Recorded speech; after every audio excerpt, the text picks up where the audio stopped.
Mark Henley, QCOSS. Indicators project was a great piece of work that we tackled. Given QCOSS's purpose is the elimination of poverty and disadvantage, we knew that it was more than figures around poverty that we had to track to understand where we're making progress in the elimination of poverty and disadvantage. And there's a number of indicators out there, or outcome measures, that we needed to track. And they fit under 5 clear domains. That was about economic, education, health, housing, and community and families.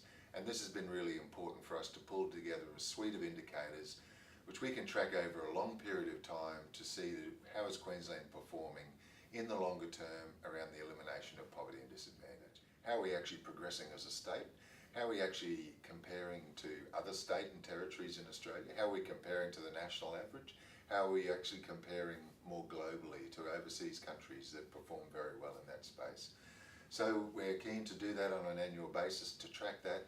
We've actually also, timing-wise has been really good because the Queensland plan, the draft came out for some, how do we actually contribute to that? We actually sent in this indicators framework and wanted to see it embedded in the Queensland plan. What we've been delighted to see through that process, that in one form or another, these indicators of poverty and disadvantage sit within the Queensland plan, something that all Queenslanders can own in our endeavours to see the elimination of poverty disadvantage.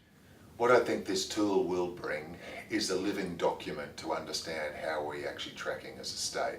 And for individuals, what will be really important, and we hope that there's progress made towards this, we actually want to see this data broken down into place by place level and into cohorts, so it can track how are the various cohorts, being Aboriginal and Torres Strait Islander people with various cultural backgrounds, disability, youth, women, aged, etc.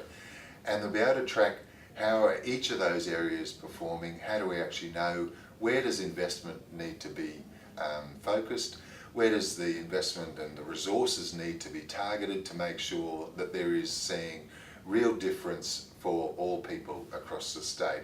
That's what we want to see into the future, and that's where we believe that there will be progress made if this data is also publicly available for everybody to see and everybody to contribute to.